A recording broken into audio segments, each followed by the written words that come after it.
Congressman Castro demands top border official resign after migrant girl's death. Lordsburg, New Mexico, Democratic Representative Joaquin Castro issued a call for the head of Customs and Border Protection to step down for failing to speedily report the death of a 7-year-old girl while in border officials' custody.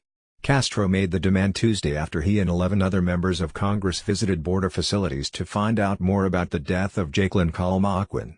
"Based on my conversations with him, based on his conduct, I believe he should step down," Castro said of Commissioner Kevin McAleenan at a news conference outside the Lordsburg station.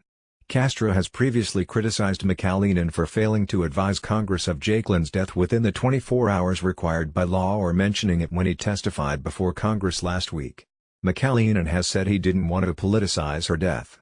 Castro said it was because it's such a rare occurrence that makes it arguably the most significant thing that could have been discussed that morning.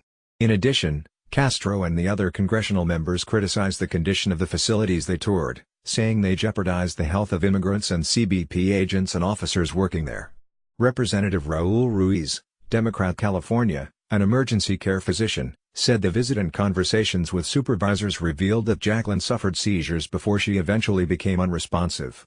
"One could argue the judgment should have been to call the aeromedical evacuation. It took them, from unresponsiveness to evacuation, over an hour," he said.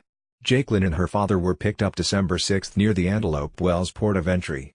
Hours later, she was put on a bus to Lordsburg, but began vomiting on the bus and had a 105-degree fever, according to the Department of Homeland Security. DHS arranged for an ambulance to meet the bus carrying the girl and her father at Lordsburg, about 90 miles away.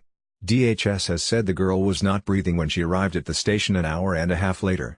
Ruiz criticized the available medical equipment and training of border officers to handle medical emergencies.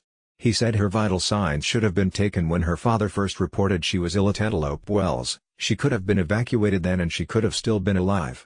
There were some questions whether or not the agents had the appropriate training and the appropriate facilities, whether or not they had the appropriate equipment, he said. Jacqueline was laid on a flat table. They did not have suitable pediatric equipment for fluids, for resuscitation, or for even monitoring, said Ruiz. Ben Ray Lahan, DNM, who will be part of the leadership when Democrats are in control of the U.S. House next year, said that at Antelope Wells there was no water to bathe or cook in because it had been shut off. A recent test had found the water contaminated with metals and bacteria, said Lahan. Lahan said McAleenan had told him he would welcome an investigation if necessary. "Well, it's abundantly clear after today it is absolutely necessary," Lahan said. Ruiz added that healthcare officials should be part of an independent investigative team. In a call with reporters, McAleenan said the CBP is seeing a brand new phenomenon of very large groups of migrants arriving in one of the most remote areas of the southwest border. In the last 3 days, 496 people have turned themselves in after crossing the border near Antelope Wells. Jacqueline and her father arrived in a group of 163 migrants. "We started to see extremely large groups arrive together, once or twice a week, since mid-October, but the numbers have spiked in recent weeks," he said. McAleenan said that unlike the caravans, the recent groups say they were able to journey to the border in 4 or 5 days aboard buses managed by a smuggling organization. But Texas Rep.-elect Veronica Escobar, Democrat Texas, countered that CBP agents have been stationing themselves at the middle of the ports of entry bridges where Mexico and the United States meet, preventing asylum seekers from lawfully stepping foot on American soil so they can seek asylum. "A challenge we are facing as a country is being exacerbated and being made far worse by this administration," she said.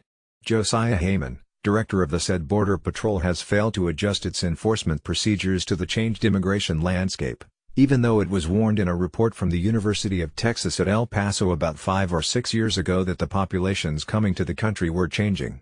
"The Border Patrol is the most traditionalistic organization imaginable. It is entirely focused on arresting adult Mexican men," Heyman said. "When that changed, they fell completely apart." The heightened scrutiny of the border enforcement comes as President Donald Trump is in a standoff with Congress over his demand for funding a wall on the southern border. Trump has said he is willing to shut down the government to get $5 billion to build the wall, which he had said during his campaign would be built at Mexico's expense. The congressional members pointed to the water issues, the lack of medical resources, crowded facilities and the increased traffic in remote and more dangerous areas, which they said is where people are pushed when walls are built, to criticize what they said were the administration's skewed priorities in funding border security. It's clear that many of these facilities, not just the one we visited, are under-resourced. There's a lack of training, a lack of equipment, Castro said. All of that adds up to bad priorities, wrong priorities. Suzanne Gamboa is a national reporter for NBC Latino and News.com. Gabe Gutierrez is an NBC News correspondent based in Atlanta, Georgia. He reports for all platforms of NBC News, including Today, NBC Nightly News, MSNBC and News.com.